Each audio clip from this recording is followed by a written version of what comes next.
তো আমি straight forward বলবো, এখানে আমি 10 থেকে 12টা স্কেলেটন দেবো তোমাকে, যেগুলো তুমি মনে রাখলেই বা সব নারেশন করতে পারবে। অনেক জায়গায় শুনেছো হয়তো যে শেষমেশ সবাই সে রুলে গিয়েই পৌঁছায়। এই মানুষটিকে এখানে কেন রাখা হয়েছে?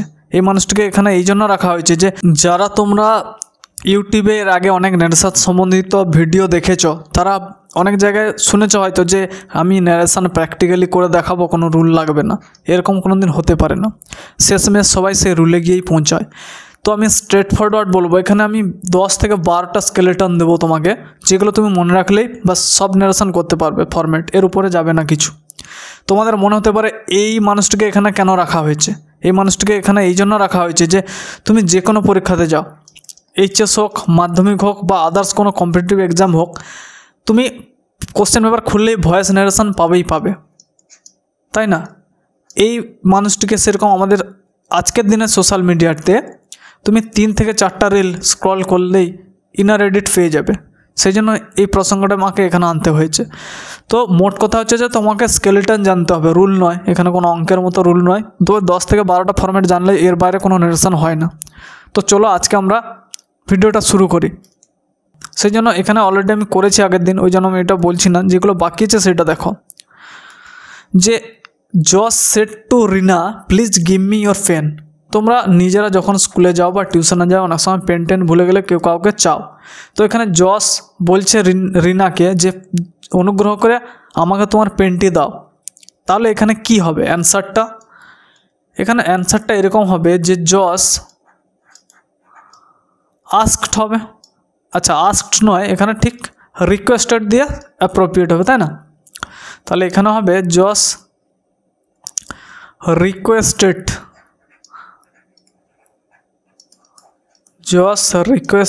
রিনা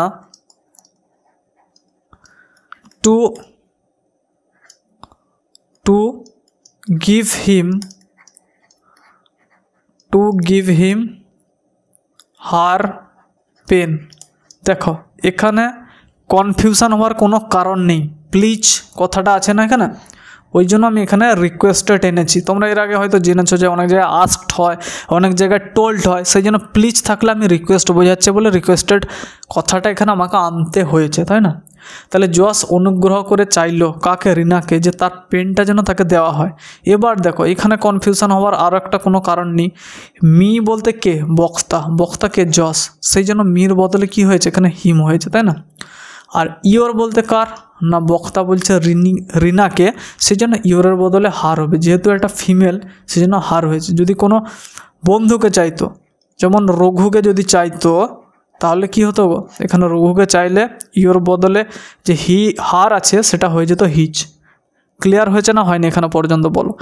যেহেতু বলেছি অনেক জায়গায় তোমরা হয়তো শুনে থাকবে যে সেট ট্রু বদলে স্যার টোল্ড বসিয়ে দিই আমরা, কিন্তু এখানে টোল্ড হবে না। কারণ কি? আমি এখানে পরিষ্কার বুঝতে পারছি যে তাকে অনুরোধ করছে যেন তাকে তার পেনটা দেওয়া হয়, যেহেতু সে ভুলে গেছে। কারণ স্যার হয়তো কোনো কিছু বোর্ডে করাচ্ছেন, তাকে লিখতে হবে, তাহলে ওই জন্য রিকোয়েস্টেড আনতে হবে। তাহলে তোমাদের এখানে একটা ফরম্যাট বোঝা গেল যে প্লিজ টাইপের কোনো কিছু দিয়ে যখন থাকবে, এগুলো কি হয়? সব ইম্পারেটিভ সেন্টেন্সের আন্ডারে হচ্ছে না? বললাম যে আগের পার্টটাতে আমি অলরেডি করেছি, ওই জন্য ওগুলো রিপিট করাচ্ছি নি, তোমরা যখনই দেখবে সেখানে পেয়ে যাবে। সেই ইম্পারেটিভ সেন্টেন্সের পার্টে এটা পাচ্ছি যে অনুরোধ বোঝাচ্ছে, সেই জন্য রিকোয়েস্টেড হয়েছে। বোঝাতে পারলাম না? পারিনি। Jos requested Rina to give him her pen. Clear? Next যে এক্সাম্পলটা আছে সেটা দেখো, কমান্ডার দিয়ে বলা আছে যে the commander shed to the soldier carry out my order. তাহলে যে কমান্ডার হবে সে নিশ্চয়ই তার সৈন্যদের কি দিবে? রিকোয়েস্ট তো করবে না, অর্ডার করবেন, তাই না?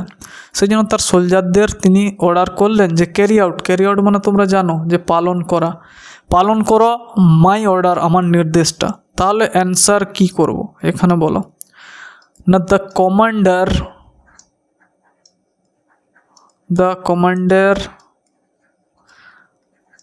ordered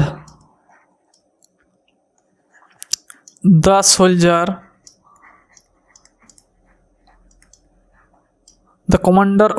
soldier to carry out মাইটা কে গো? কমান্ডার, সেই জন্য এখানে to carry out his order, তাই না? এখানে দেখো সেখানে যখন সেট ট্রু বদলে রিকোয়েস্টেড বসিয়েছিলাম, এখানে সেট ট্রু বদলে কি বসালাম, এখানে সেট ট্রু বদলে স্যার অর্ডার বসালাম, তাই না? বোঝা গেল এটাও যে কমান্ডার হবে উচ্চ পদে যিনি থাকবেন, তো যাদের তার নিচের যারা আছেন তাদেরকে আদেশ দেন, অর্ডার দেন, আদেশ দেন। হ্যাঁ, সেই জন্য এখানে অর্ডার্ড হয়েছে। সেট ট্রু বদলে টোল্ডের গল্প নেই, এখানে অর্ডার বোঝাচ্ছে। আমি সেন্সগুলো বোঝাতে চাইছি যে যখন আমরা ইম্পারেটিভ সেন্টেন্সের কথা বলছি না, তখন এখানে সংজ্ঞাতে যখন বলছিলাম যে আদেশ বোঝাতে পারে, নির্দেশ বোঝাতে পারে, অনুরোধ বোঝাতে পারে, এই টাইপের যখনই বোঝাই তখন সেগুলো বুঝতে পারা যায় আমাদের যে ইম্পারেটিভ সেন্টেন্সের কথা হচ্ছে। সেই অনুযায়ী আমরা সেন্স বুঝে বুঝে ট্রান্সফরমেশনগুলো করব। যেমন এখানে যদি আগের উদাহরণটাই আমি ধরি, যে এখানে অ্যাডভাইস করা হয়েছে, বাবা বলছেন ছেলেকে যাতে রোদ্রে দৌড়াতে না, তাহলে অ্যাডভাইস করছেন বা বারণ করছেন, সেন্স বোঝাচ্ছে। এখানে বন্ধুর কাছে সে অনুরোধ করছে তাকে যেন পেনটা দেওয়া হয়, সেই জন্য এখানে রিকোয়েস্টেড হয়েছে। এখানে একজন অফিসার পরের তার নিচের অফিসারকে বা সৈনিকদেরকে তিনি অর্ডার করছেন, তাই না? যে লিডার হবেন তিনি তো অর্ডার করবেন, সেই জন্য এখানে অর্ডার সেন্সটা এসেছে বলে আমি অর্ডার করলাম। বাকি দেখো এখানে আর একটা সেন্স আছে যেটা আমি আগে বলেছি, তবু আজকে আমি তোমাদের বলে দিচ্ছি আরেকবার। এই যে ইম্পারেটিভ সেন্টেন্সের ক্ষেত্রে কি হয় না, টু প্লাস ভার্ব সেন্স একটা আসে। যখন আমি ডাইরেক্ট থেকে ইনডাইরেক্টে যাচ্ছি, টু প্লাস ভার্বকে কী টার্ম আছে বলো দেখি, অনেকে জানো, এটাকে বলা হয় ইনফিনিটিভস। ইনফিনিটিভস বোঝা গেছে, এটাকে বলা হয় ইনফিনিটিভস এই টার্মগুলোকে। আর এইসব ক্ষেত্রে ইউজ হয়, ইম্পারেটিভ সেন্টেন্স ক্ষেত্রে এটার বহুল ব্যবহার আছে। এর টু তারপর ভার্ব প্রেজেন্ট ফর্ম বসে, V1 ফর্ম যেটা V ফার্স্ট ফর্ম বসে, বোঝা গেল? তাহলে the commander ordered the soldier two carry out his order. Clear এতটা পর্যন্ত? পরে দেখো কি আছে, পরেরটা আছে আমাদের ইন্টারোগেটিভ সেন্টেন্স। কি আছে না স্যার, ইন্টারোগেটিভ সেন্টেন্স বললেন যে ইন্টারোগেশন হবে, কোনো কিছু প্রশ্ন করা হবে কাউকে, যে বাক্যের মাধ্যমে কাউকে কোনো কিছু জিজ্ঞেস করা বা প্রশ্ন করা বোঝায় তাকে ইন্টারোগেটিভ সেন্টেন্স বলা হয়। তোমরাও তোমাদের মনে ছোটোবেলা অনেক প্রশ্ন থাকতো, সেরকম এখানে Sourav said to Rick, did you do the work? Sourav তার বন্ধু রিককে জিজ্ঞেস করছে যে তুমি কি কাজটি করেছিলে, কোশ্চেন আসছে। তাহলে ইন্টারোগেটিভ সেন্টেন্সে না আমরা দু রকমের কোশ্চেন পাবো। এক হচ্ছে WH কোশ্চেন, তোমরা জানো, হাউ, হোয়াই, হোয়াট, এইসব টাইপের থাকবে। একটা ইয়েস নো কোশ্চেন থাকবে, যেগুলো ডু দিয়ে থাকে, ইয়েস অর নো কোশ্চেন থাকবে। দুটো টাইপ থাকবে, এই দুটো টাইপ করলে এখানে ইন্টারোগেটিভ সেন্টেন্সে বাস খতম হয়ে যাবে। তাহলে কি হবে না, যখন ডিড দিয়ে আছে এখানে দেখো তোমার উত্তর হতে পারে যে যখনই সৌরভ রিককে জিজ্ঞেস করছে, রিকের দুভাবে উত্তর হতে পারে। রিক হয়তো বলতে পারে যে হ্যাঁ আমি কাজটা করেছিলাম, না হয়তো বলতে পারে যে সে যদি না করে থাকে সে বলবে না আমি কাজটা করিনি। কিন্তু আমাদেরকে এখানে আরও একটা সহজ করে দেওয়া হয়েছে এই কারণে, যখনই আমরা ডাইরেক্ট স্পিচ থেকে ইনডাইরেক্ট স্পিচে যাব আমাদের কোনো উত্তর জানার প্রয়োজন হবে না। তার একটা ট্রিক আছে, দেখো কি হচ্ছে, উত্তরটা আমি করে দিলে তোমাদের ক্লিয়ার হয়ে যাবে। যে Sourav asked Rick, Sourav asked Rick if, যে ইউটা না, ইউটা কে বলো তো, ইউটা হচ্ছে রিক, তাই না? তাহলে ইউ থাকলে কি হবে, হি হবে, থার্ড পারসন যেহেতু এটা। Sourav asked Rick if he had done the work, এটা আমাদের উত্তর হবে ইনডাইরেক্ট স্পিচে। এবার এখানে তোমাদের একটু অল্টারেশন বলে দিই। অল্টারেশন বলতে স্যার না, এই যে আস্কড আছে না, এই যে আস্কড আছে, এখানে আস্কডের বদলে আর একটা হয় এনকোয়ার্ড অফ। যদি আমি এটা কেন বললাম তোমাদের বলো, এই আস্ক দিলে তো আমার হয়ে যেত, তোমাদের এনকোয়ার্ড অফের সম্বন্ধে আমি কেন জানাচ্ছি, যদি আমাকে পরীক্ষায় এরকম ঘুরে কোশ্চেন দিয়ে দেয় যে ইনডাইরেক্ট স্পিচ থেকে ডাইরেক্ট করো, যদি আমাকে পরীক্ষায় এইটা দেওয়া থাকে দিয়ে এখানে যেতে বলে, তাহলে তোমাদের তো জানতে হবে সবগুলো ফর্ম, তাই না? ওই জন্য আমি তোমাদের বলছি, এটা তোমাদের কোনো চাপ দিচ্ছি না, এক্সট্রা আমি শিখে রাখতে হবে, তাই না?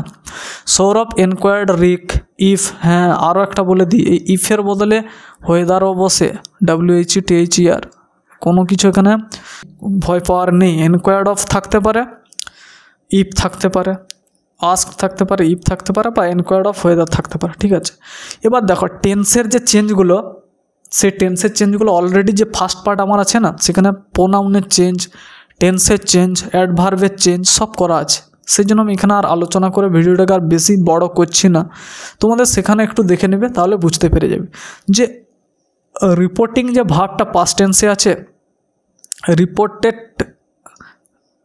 স্পিচটাও পাস্ট টেন্সে আছে, রিপোর্টিং ভার্বটা পাস্ট টেন্সে আছে, সেড বলা আছে, আর রিপোর্টেড স্পিচটাও ডিড দিয়ে আছে, মানে সিম্পল পাস্টে আছে। এই ক্ষেত্রে কি হয় না, উত্তরে পাস্ট পারফেক্ট টেন্সের ইউজ হয়। বোঝাতে পারলাম? আবার বলে দিচ্ছি, দেখো, যখনই যে বক্তা যে টেন্সে কথা বলছে সেটটা, এটাকে বলা হয় রিপোর্টিং ভার্ব। তাহলে এটা পাস্ট টেন্সে থাকলে, আর যে রিপোর্টেড স্পিচটা যে did you do the work, এইটাও যদি পাস্ট টেন্সে থাকে, আমরা উত্তরটা কিসে করি বলো তো? আমরা উত্তরটা করি স্যার পাস্ট পারফেক্টে। হ্যাড থাকে, ভার্বের থার্ড ফর্ম হয়। বোঝা গেল? সেই জন্য কি করলাম, যে এরকম কোশ্চেন মার্ক থাকলে আস্কড হয় বা এনকোয়ার্ড অফ হয়। Sourav asked or enquired of Rick, দুটোর মধ্যে যে কোনো একটা আস্কড বা এনকোয়ার্ড অফের, আস্কড বা এনকোয়ার্ড অফ যে কোনো একটা বসাবো, দিয়ে রিক লিখবো, যে সৌরভ আস্ক রিক বা সৌরভ এনকোয়ার্ড অফ রিক। তারপর কি হবে, তারপরের পার্টটা দেখো, if he had done the work. আমাকে কি করতে হবে না, সবসময় এইসব ক্ষেত্রে শেষমেশ আমাকে অ্যাসার্টিভ সেন্টেন্সে আসতে হয়, কোশ্চেন মার্ক রাখলে চলে না, তাই না? সেই জন্য if he had done the work, যদি সে কাজটা করেছে, এটা বোঝায়। বোঝাতে পারলাম কি হলো কেসটা?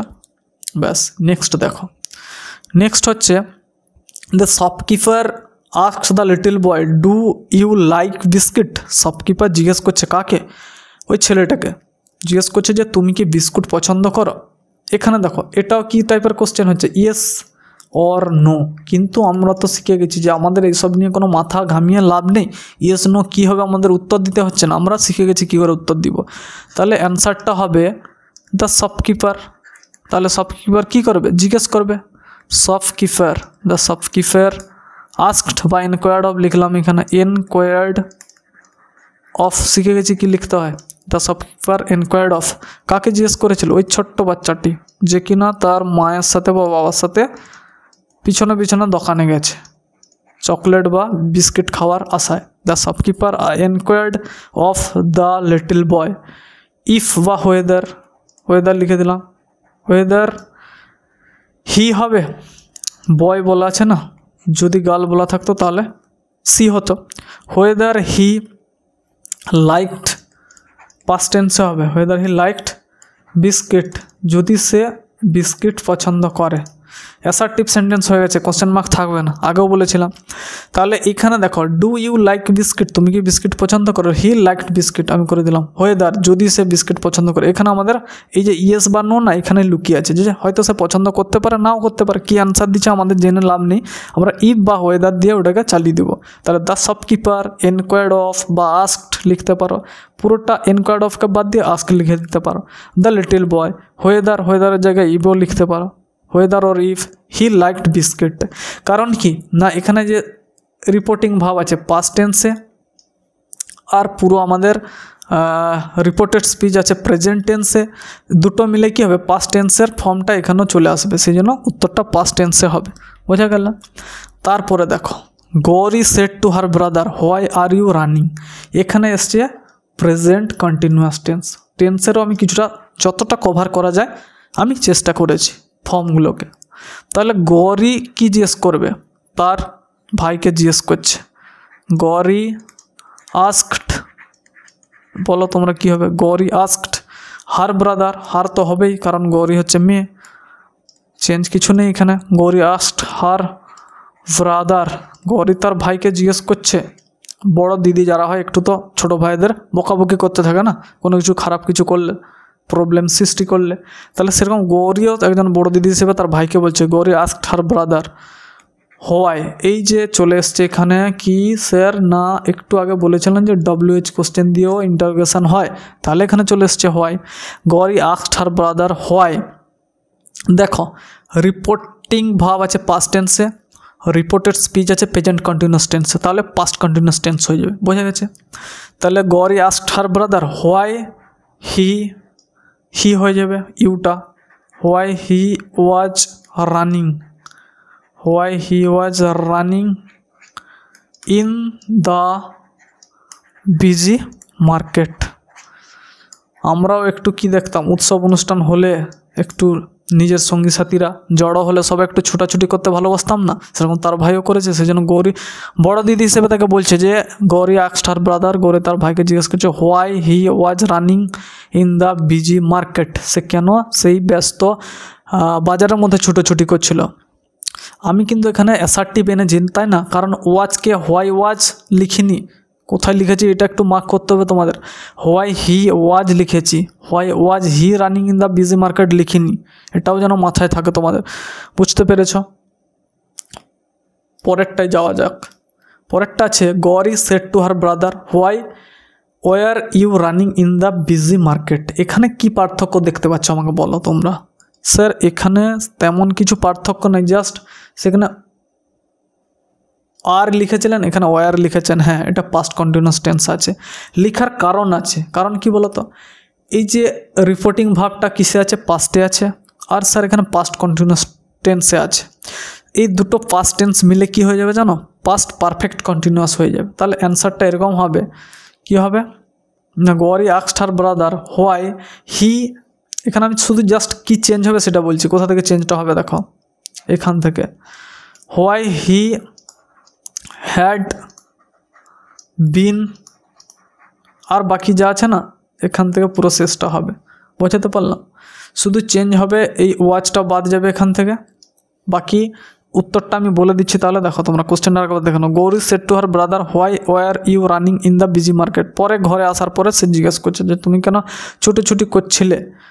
তাহলে অ্যান্সারটা হবে Gauri asked her brother why he had been running in the busy market. বোঝাতে পারলাম? টেন্সের একটা আমি প্রকারভেদ দেখালাম যে কী করে পাস্ট পারফেক্ট কন্টিনিউয়াস টেন্স হচ্ছে। হ্যাঁ, নেক্সট দেখো কি আছে। Uncle asked me are you going with us. কাকু জিজ্ঞেস করছেন কোথাও পিকনিকে বা ঘুরতে যাওয়া হবে। ছেলে একটু বড় হয়েছে তো মতামত দিতে থাকে, সেই জন্য কাকু একটু অনুমতি চাইছেন। Uncle asked me are you going with us. তাহলে অ্যান্সার কী হবে গো? না, আঙ্কেল আস্কড মি, আঙ্কেল আমাকে জিজ্ঞেস করলেন। Uncle asked me if I ওয়াজ হবে, তাই না? অলরেডি আমি বলে দিচ্ছি, ওই জন্য আর বলছি না। প্রেজেন্ট কন্টিনিউয়াস এটা ফার্স্ট আছে, দুটো মিলে ফার্স্ট কন্টিনিউয়াস হবে। Uncle asked me if I was going, uncle asked me if I was going with them. আজটা কী হয়ে যাবে গো? দেম হবে। এখানে আজটা চেঞ্জ হয়ে দেম হবে, মনে থাকে যেন। যে আঙ্কেল আমাকে জিজ্ঞেস করলেন যদি আমি তাদের সাথে যাচ্ছিলাম, ওনাদের সাথে যাচ্ছিলাম। তারপরেরটা দেখো কি আছে। তারপরেরটা আছে স্যার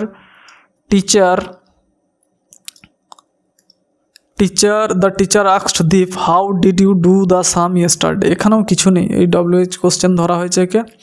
পাস্ট টেন্সে আছে রিপোর্টিং ভার্বটা, আর রিপোর্টেড স্পিচটা হচ্ছে পাস্ট টেন্সে, পাস্ট পারফেক্ট হবে। দ্য টিচার আস্কড দীপ, শিক্ষক মহাশয় জিজ্ঞেস করলেন দীপকে how he had done the sum the previous day। এখানেও কিছু নেই, জাস্ট টেন্সের নিয়ম লাগিয়েছি, ইয়েস্টারডেটাকে প্রিভিয়াস ডে করেছি। The teacher asked Deep how he had done the sum. কারণ কি, এটা পাস্টে আছে না, বললাম দুটো পাস্ট মিলে পাস্ট পারফেক্ট হবে। How he had done the sum the previous day. আর কি চেঞ্জ করেছি না স্যার, এই ইয়েস্টারডেটাকে আপনি করেছেন প্রিভিয়াস ডে, ঠিক, ব্যাস, আর কিছু নেই। যে শিক্ষক মহাশয় জিজ্ঞেস করছিলেন দীপকে যে তুমি কেমন করে অঙ্কটা করেছো, কারু দেখে করেছো, নিজে করেছো, এই এনকোয়ারিটা স্যার করতে চাইছিলেন, সেই জন্য স্যার জিজ্ঞেস করেছেন the teacher asked Deep how he had done the some the previous day, যে দীপ কেমন করে অঙ্কটা সেদিন করেছিল। পরেরটা যাওয়া যাক। পরেরটা দেখো, অপটেটিভ সেন্টেন্স দিয়ে আছে, ইচ্ছাসূচক বাক্য। তোমাদের ইচ্ছা থেকে কারো BMW কেনার, অনেকে তোমার ভালোর জন্য ইচ্ছা প্রকাশ করেন, মা তোমার ভালোর জন্য প্রার্থনা করেন, বড়রা তোমাকে আশীর্বাদ দেন, এগুলো সব কার মধ্যে পড়ছে গো? না, এগুলো স্যার সব অপটেটিভ সেন্টেন্সের মধ্যে পড়ে। যে বাক্যের দ্বারা কোনো প্রার্থনা করা বা ইচ্ছা প্রকাশ পায় তাকে অপটেটিভ সেন্টেন্স বলে। বোঝাতে পারলাম? তাহলে অপটেটিভ সেন্টেন্স কি এটা তো আমাদের জানা জরুরি আছে। শুরু করার আগে আমি বলে দিলাম। এবার দেখো কোশ্চেন আমরা চলে যাই। কোশ্চেনে কি আছে না, he said may God bless you. কেউ একজন বললেন যে বা তিনি বললেন যে মে গড ব্লেস ইউ, যে ভগবান তোমার মঙ্গল করুন, তাহলে তিনি নিশ্চয়ই কী করলেন, ভগবানের কাছে প্রে করলেন, প্রার্থনা করলেন। পাস্ট টেন্সে আছে না, তাই প্রেড করে দিলাম। হি প্রেড দ্যাট, তিনি প্রার্থনা করলেন যে, he prayed that God might bless him. এখানে হিম হতে পারে বা মি হতে পারে, ইউটা তো পরিষ্কার করে কিছু বলা নেই না, অন্য কেউ হতে পারে বা আমি হতে পারি।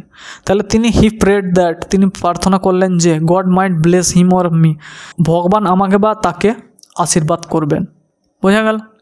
এখানে কিছু আর বোঝার নেই যে মেয়ে মানে কি, একটা আশঙ্কা বোঝাচ্ছে বা হতে পারে এরকম বোঝাচ্ছে, সেই জন্য মেয়ে থেকে মাইট হয়েছে, পাস্ট টেন্সে আছে তো ওই জন্য আমি করেছি যে he prayed that God might bless him or me.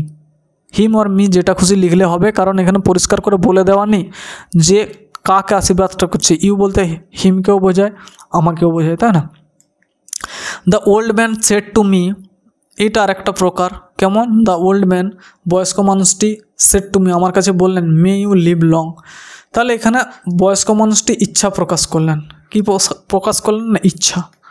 কি ইচ্ছাটা প্রকাশ করলেন? দ্য ওল্ড ম্যান, বৃদ্ধ মানুষটা, উইস্ট, আমাকে ইচ্ছা প্রকাশ করলেন আমার কাছে, wished, the old man wished me a long life, দীর্ঘ জীবনের ইচ্ছা প্রকাশ করলেন। The old man wished me a long life, বয়স্ক মানুষটা বললেন যে আমাকে উইশ করলেন যে একটা দীর্ঘ জীবনের, যেন আমি একটা দীর্ঘদিন বেঁচে থাকতে পারি। এখানে কি বললাম, সেখানে যেমন ছিল মে গড ব্লেস ইউ, এখানে মে ইউ লিভ লং, এখানে দীর্ঘায়ু কামনা করলেন, তাই না? বোঝা গেছে এতটা? পরেরটা দেখো, the student said to their teacher good morning sir. তাহলে এখানে স্টুডেন্টরা কি করেছেন না, টিচারকে একটা সম্ভাষণ জানালেন যে সুপ্রভাত হিসেবে। তাহলে দ্য স্টুডেন্টস বেড, পাস্ট টেন্সে আছে না, সেট থেকে বেড হয়েছে, the student bade good morning, the student bade good morning. আমি একটু আগে তোমাদের বলছিলাম যে স্কেলেটন, তাহলে এই যে ফরম্যাটগুলো জানলেই এইগুলো তোমাদের বারবার ঘুরে ঘুরে কোশ্চেন আসতে থাকবে, আর নতুন কিছু শেখার দরকার নেই, জাস্ট এগুলো মনে রাখলে সব কোশ্চেন করা যাবে। এটাই আমি তোমাদের বলেছিলাম যখন শুরু হয়েছিল ভিডিওটা, তাই না? তাহলে the student bade good morning to their teacher, তারা তাদের শিক্ষক মহাশয়কে সুপ্রভাত জানালো, টু দেয়ার টিচার, অন্য কিছু নয়, এখানে আর অন্য কিছু ভাবারও নেই। আবার দেখো এগুলো কোনো সূত্রের মধ্যেও পড়ে না, জাস্ট কয়েকটা ভার্বের ফর্ম জানতে হচ্ছে, পাস্ট প্রেজেন্ট এরকম করে, আর ফরম্যাটটা জানতে হচ্ছে যে কী সেন্স বোঝালে কোন ওয়ার্ডটা আমরা ইউজ করব। এর বাইরে কি কিছু আছে বলো তোমরা? নেই। নেক্সট দেখো, তাহলে আমি এটা বলে দিলাম, the student bade good morning to their teacher. Next কী আছে দেখো, my uncle said to me may you prosper, এইটা সে ওল্ড ম্যানের মতো দিয়ে হয়ে যাবে। দেখো কেমন করে হচ্ছে, my uncle wished me prosperity, এইগুলো একটু দেখতে হবে কী করে হচ্ছে। প্রসপার থেকে প্রসপ্যারিটি, ভার্ব থেকে নাউন হয়েছে লিভ লং, করেছিলাম না আগেরটাতে। My uncle wished me prosperity, কাকু আমাকে সম্পদশালী হওয়ার জন্য, সম্পদের অধিকারী হওয়ার জন্য আমাকে উইশ করলেন বা ইচ্ছা প্রকাশ করলেন, সেই জন্য মাই uncle wished me prosperity.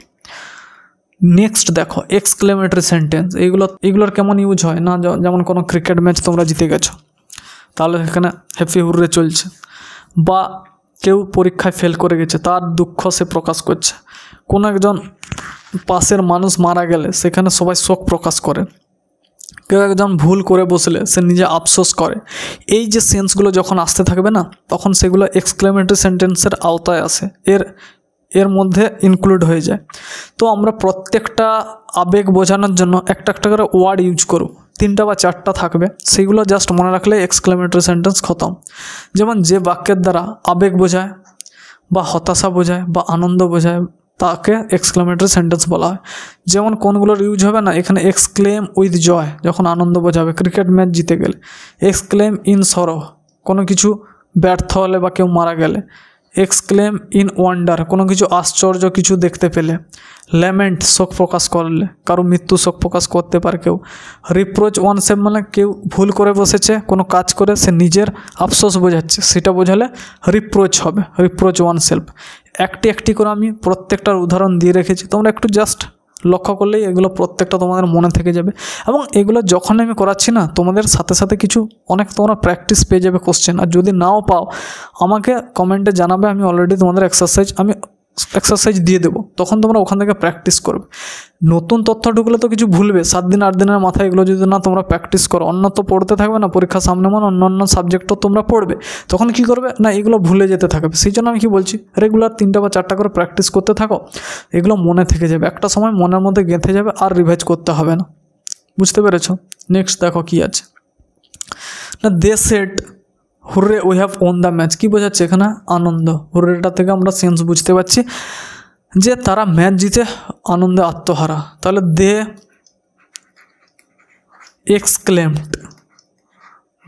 Exclaimed in joy বা delight, they exclaimed in joy that আসবে একটা, কিন্তু এখানে মনে রাখতে হবে দ্যাট। এতটা পর্যন্ত বোঝা গেছে? দে এক্সক্লেমড ইন জয়, তারা মনের ভাব প্রকাশ করলো, খুব আনন্দিত। দে এক্সক্লেমড ইন জয় দ্যাট। তারপর তো টেন্সের নিয়ম জানো তোমরা, দে হ্যাড, কারণ কি এটা প্রেজেন্ট পারফেক্টে আছে, এটা পাস্টে আছে, সেজন্য পাস্ট পারফেক্ট হবে। তাহলে they exclaimed in joy that they had won the match. কিচ্ছু নেই এখানে, জাস্ট দেখো টেন্সের নিয়ম শিখে গেলে প্রত্যেক জায়গায় অ্যাপ্লাই হবে আর সব সহজ লাগবে। আমি তো কথা দিচ্ছি, তোমরা প্র্যাকটিস করে একটু নিজেরা দেখো, পেরে যাবে। যেটাকে ভয় করে এতদিন আছো, এখানে কিচ্ছু নেই। They exclaimed in joy that they had won the match. এখানে হ্যাভ থেকে হ্যাড কেন হয়েছে? কারণ এখানে পাস্ট টেন্স আছে স্যার, আর রিপোর্টেড স্পিচটা প্রেজেন্ট পারফেক্টে ছিল, সেই জন্য পাস্ট পারফেক্ট করে দিচ্ছে, আর কিছু নয়। They exclaimed in joy that they had won the match. The man said alas he's no more, তাহলে কি এখানে দুঃখ প্রকাশ করছে। তাহলে কি করব? এক্ষুনি শিখিয়েছি, দ্য ম্যান ল্যামেন্টেড করতে পারো, lamented that, the man lamented that, কি শোক প্রকাশ করছে? The man lamented that he was no more, সে আর বেঁচে নেই, এটাই প্রকাশ করছে। বা the man exclaimed in grief করতে পারো। এখানে আরেকটা হতে পারে এক্সক্লেমড ইন গ্রিফ, বলে দিলাম আরেকটা, এক্সক্লেমড ইন গ্রিফ, যেটা খুশি তুমি করতে পারো। বোঝা গেল? The man lamented that he was no more, the man exclaimed in grief that he was no more. পরেরটা যাওয়া যাক। The boy said what a fool I am. এখানে বয়টা বা ছেলেটা তার নিজের বোকা হওয়ার জন্য সে আফসোস করছে। তাহলে দ্য বয় রিপ্রোচড, এটার একটা ভালো শব্দ হয় রিপ্রোচড। দ্য বয় রিপ্রোচড হিমসেলফ, সে নিজে হতাশা প্রকাশ করছে। The boy reproached himself for being a fool, বোকা হওয়ার জন্য, ফর বিং এ ফুল। এইখানে এই ওয়ার্ডটা দেখে এত কিছু অবাক হওয়ার নেই। আমি যখন আলোচনা করছিলাম এক্সক্লেমেটরি সেন্টেন্স দিয়ে, তখন বলে রেখেছিলাম, তাই না? The boy reproached himself for being a fool, বোকা হওয়ার জন্য সে শোক প্রকাশ করছে, এ আফসোস করছে। রিপ্রোচড করা মানে রিগ্রেট টাইপের বোঝায় আর কি। The boy reproached himself for being a fool. পরে ভোকেটিভ সেন্টেন্স। ভোকেটিভ সেন্টেন্স মানে কি জানো? কোনো কিছু সম্বোধন করা। যেমন কি হয় ক্লাসে স্যার যখন কাউকে কোশ্চেন জিজ্ঞেস করে না, তখন বলে দেয় ওই তুমি দাঁড়াও লম্বা চুলওয়ালা, বা বলে দেয় ওই যে তুই লম্বু দাঁড়া, এরকম বলে না? তাহলে কাউকে একটা নির্দিষ্ট করে কারোর সাথে কথা বলা, ইন্ডিকেটিভ করে ইন্ডিকেশন দেওয়া, সেগুলোকে বলা হয় সম্বোধনসূচক। যে এক ধরনের বাক্য যেখানে সম্বোধনসূচক শব্দের উল্লেখ থাকে। বাইরে যখন সমাজে যাই, তখন কোনো দোকানে বা বাজারে কেউ বলে ওই লাল টুপি তুমি দাঁড়াও, বা ওই তুমি শোনো, এরকম করে আমরা ভোকেটিভ বলি। মানে এখানে ইন্ডিকেশান দিচ্ছি, যে কাউকে নির্দিষ্ট করে জানাচ্ছি যে তার সাথে কথা বলতে চাই। তাহলে এক ধরনের বাক্য যেখানে সম্বোধনসূচক শব্দের উল্লেখ থাকে, সেগুলোকে ভোকেটিভ সেন্টেন্স বলে।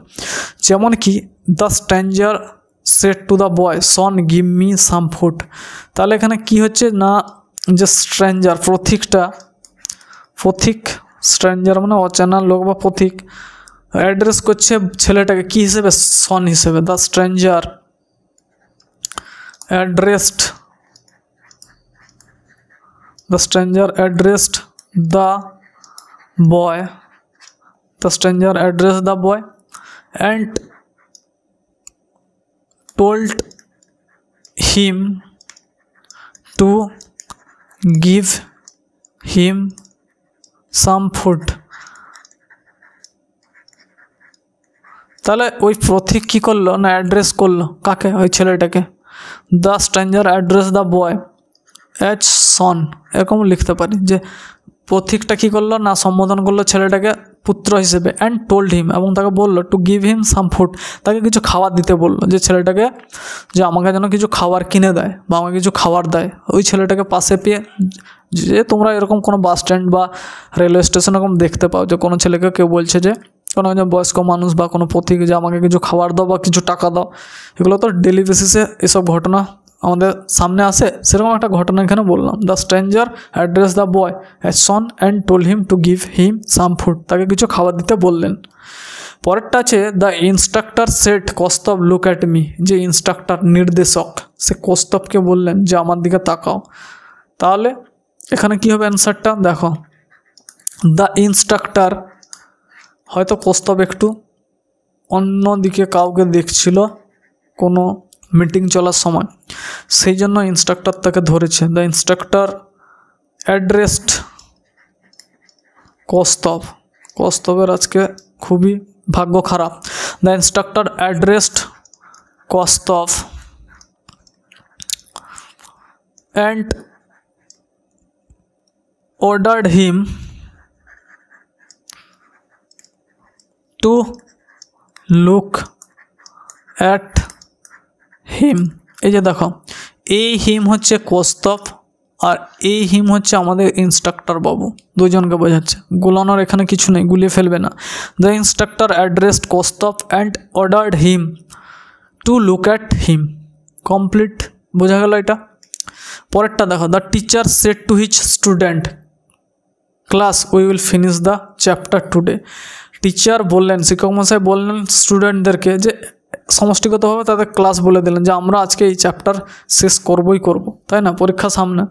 তাহলে the teacher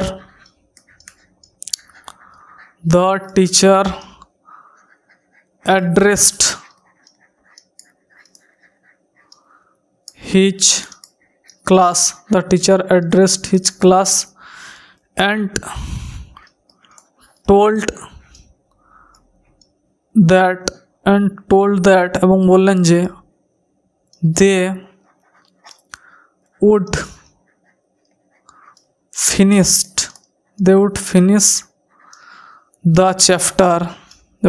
the chapter that day। টুডেটা আমরা লিখি দ্যাট ডে, বুঝা গেল। যে টিচার বললেন, শিক্ষক মশাই বললেন, যে অ্যাড্রেস করলেন, সম্বোধন করলেন ক্লাসকে, সেই স্টুডেন্টগুলোকে ক্লাস বলে সম্বোধন করলেন। অ্যান্ড টোল্ড দ্যাট এবং বললেন যে they would finish the chapter that day, তারা ওই দিন ওই চ্যাপ্টারটা শেষ করবেন, বোঝা গেল। এবার দেখো সেন্টেন্স যেগুলো লেট দিয়ে শুরু হয় সেগুলো কেমন করে করতে হয়, সেগুলো সাধারণত কী করি না আমরা সাজেস্ট বা প্রপোজ বসিয়ে দিই। যে বলে না ছেলেগুলো যে চলো একটা পিকনিক করা যাক, চলো আজ নদী পাড়ে ঘুরতে যাওয়া যাক, বা চলো আজ পার্কে যাওয়া যাক, এই যে সব সাজেশান দেয় বন্ধুবান্ধবরা পাশাপাশি সব বসলে, এই লেট দিয়ে সেন্টেন্সগুলোকে আমরা সাজেশন বা প্রপোজাল হিসেবে ইউজ করি, ভাবটা সাজেস্ট অর প্রপোজ হিসেবে ইউজ করি। তাহলে the girl said let us go for a walk, উত্তরটা কী হবে তাহলে বলো। The girl suggested, past tense আছে না, ইট যোগ হবে। দ্য গার্ল সাজেস্টেড দ্যাট আসবে দে শুড, লেট আস আছে না, আস বলতে কেউ অনেকে আছে, দুজন আছে, তিনজন আছে, আমি তো জানি না, তাহলে দে চলে আসবে, দুজন বসলেও দে হবে। তো the girl suggested that they should, তাদের উচিত গো ফর এ ওয়াক, তাদের উচিত কি না একটা হাঁটতে যাওয়া। তাহলে এখানে the girl proposed that they should go for a walk বা the girl suggested that they should go for a walk, এরকম টাইপের হয়। লেট দিয়ে বুঝতে পেরেছ। তবে হ্যাঁ, এই সাজেস্টেড বা প্রপোজড এই কথাটা সীমাবদ্ধ থাকবে যখন আস ইউজ হবে। অন্য পরের উদাহরণগুলোতে তুমি এর পার্থক্যটা খুব সুন্দরভাবে বুঝতে পেরে যাবে। আস না থাকলে কিন্তু সবসময় সাজেশন বা প্রপোজাল সেন্স বোঝাবে না। মানে বলতে চাইছি যে সাজেস্টেড বা প্রপোজড এই ভার্বটার ইউজ তখনই হবে যখন দুজন তিনজনকে বোঝাবে, আস বোঝাবে অনেককে, তখনই সাজেস্টেড বা প্রপোজড হবে, তার আগে কিন্তু নয়। আর না হয় টেন্সের নিয়ম মেনে যেরকম চলছে এরকম হবে। যা হয় আমাদের টেন্সের নিয়ম তো সব ক্ষেত্রে মেনে চলে। তাহলে the girl suggested that they should go for a walk. পরেরটা দেখো, এই যে বলেছিলাম না লেট দিয়ে সবসময় সাজেশন বা প্রপোজাল সাজেস্টেড প্রপোজড হয় না কেন, না the officer said to the constable let the man go. তাহলে কি এই অফিসার কনস্টেবলকে অর্ডার দিলেন যে মানুষটাকে যেতে দাও। তাহলে এই ক্ষেত্রে কী হচ্ছে দেখো, এখানে আমি কি সাজেশন ইউজ করব, দ্য অফিসার অর্ডার দিবেন, তাই না? The officer order the constable